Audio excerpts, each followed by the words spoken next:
जय माता दी दोस्तों, आज हम बात करने वाले हैं एक ऐसे विषय पे, एक ऐसी घटना के बारे में जिसने सभी का दिल दहला दिया था।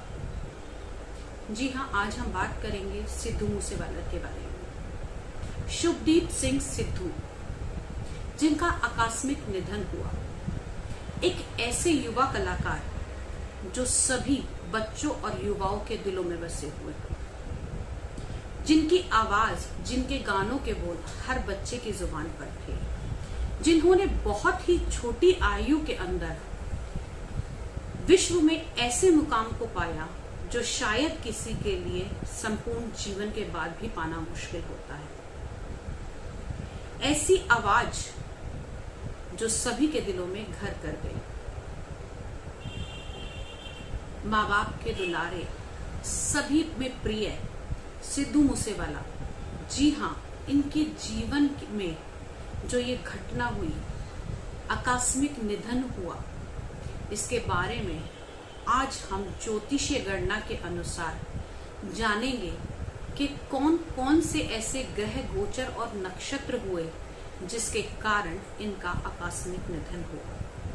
तो दोस्तों, ज्योतिष एक गणना है, एक कैलकुलेशन है जो ग्रह नक्षत्रों के अनुसार हम निर्धारित करते हैं। सबकी अपनी अलग कैलकुलेशन होती है। मेरे पास मैसेज आए, मेरे पास लोगों का बहुत अनुरोध आया कि हम ये जानना चाहते हैं कि इनके आकस्मिक निधन के कारण, जी हाँ, ऐसी कौन सी चीज थी ज्योतिषीय गणना के अनुसार कि एक सितारा कहीं सितारों में विलीन हो गया। तो आज हम जानेंगे कि देश विदेश और दुनिया में ख्याति पाने वाले सिद्धू मूसेवाला ऐसे कौन से कुंडली में उनके योग बने जिसके कारण उनका आकस्मिक निधन हुआ। आइए जानेंगे आज के इस वीडियो में। लेकिन मैं फिर यही कहूंगी कि हमारा किसी के भी दिल को दुखाने का कोई मंशा नहीं है। ये केवल एक ज्योतिषीय गणना है। हम जितना समझ पा रहे हैं या जितना मुझे समझ आ रहा है, मैं आपके साथ उस जानकारी को साझा करने की कोशिश करती हूँ और सिद्धू मूसेवाला की दिव्यांगत आत्मा को शत शत श्रद्धांजलि देती हूँ, शत शत नमन करती हूँ कि ईश्वर उन्हें अपने चरणों में स्थान दे। आइए जानते हैं, विवेचन करते हैं उनकी कुंडली।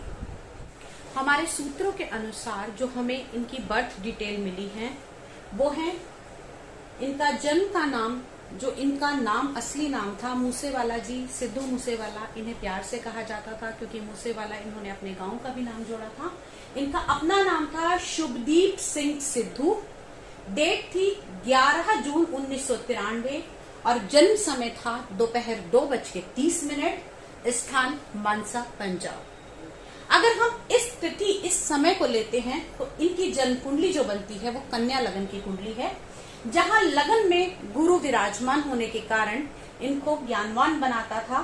साथ ही साथ तीसरा भाव यानी बल, पराक्रम और भाइयों के भाव में मंगल की राशि में राहु विराजमान, शनि रोग ऋण शत्रु के भाव में धनिष्ठा नक्षत्र में वक्री होकर विराजमान थे और साथ ही साथ शुक्र अष्टम भाव में, सूर्य और केतु नवम भाव में, बुध यानी कि लग्नेश कर्म स्थान में स्वराशि का विराजमान होकर भद्र योग भी बना रहा था।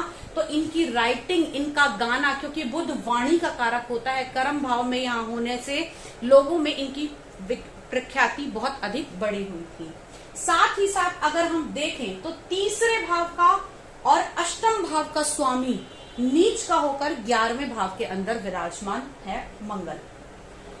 और इस जन्म कुंडली के अनुसार जो उनकी दशा चल रही थी उसकी हम विवेचना करते हैं। वो दशा थी शनि की महादशा, शुक्र की अंतरदशा, शनि की प्रत्यंतर दशा, सूक्ष्म दशा और प्राण दशा, गुरु की और शुक्र की। अब आइए इससे समझते हैं। और यहीं पर शनि की 7.5 भी चल रही थी। 7.5 का दूसरा चरण था। अब देखते हैं कि शनि इनके रोग ऋण शत्रु के स्वामी जो इनकी महादशा में थे, शुक्र इनके मारक भाव, जी हाँ, दूसरा और 7वां भाव मारक भाव माना जाता है, जो या तो मृत्यु देता है या मृत्यु तुल्य दुख प्रदान करता है।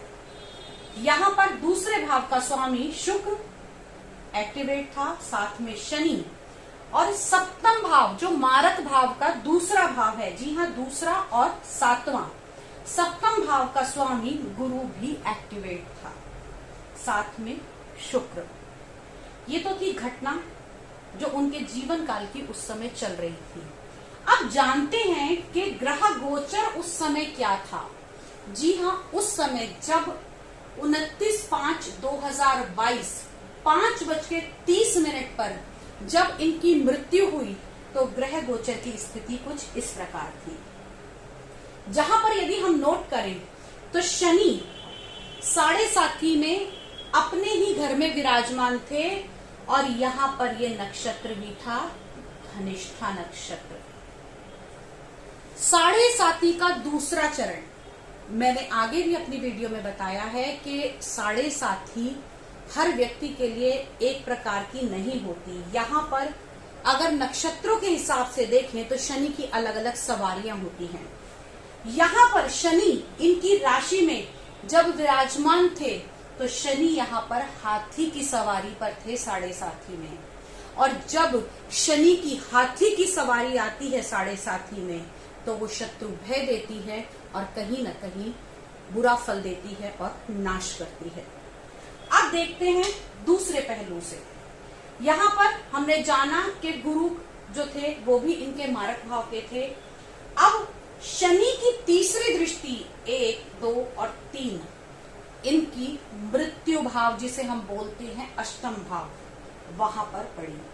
और साथ ही साथ अगर आप देखें तो शुक्र उसी जगह विराजमान थे अष्टम भाव के अंदर, यानी कि मृत्यु के भाव के अंदर।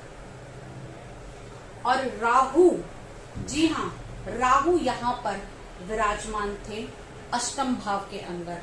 ये हम सभी जानते हैं कि राहु एकदम इम्पैक्ट देते हैं, विस्फोटक घटनाएं देते हैं, अचानक होने वाली घटनाएं देते हैं।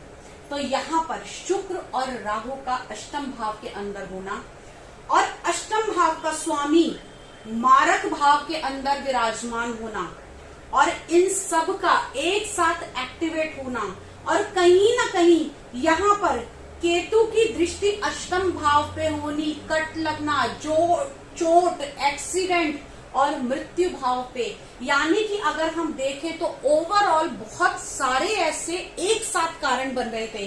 अब आप ये कहेंगे कि लोगों की दशा महादशा बहुत बार आती है, बहुत बार ये सब होता है, लेकिन यहाँ पर अगर हम देखें तो सारी ही परिस्थितियां जो थी वो विपरीत चल रही थी, जिसके कारण इनको ये प्रॉब्लम आई। हो सकता है कि अगर इस समय में ये दिक्कतें जो थी, ये जो ग्रह नक्षत्र थे, अगर एक साथ ना होते और ये सारी चीजें एक साथ एक्टिवेट नहीं होती तो हो सकता है ये घटना ना होती।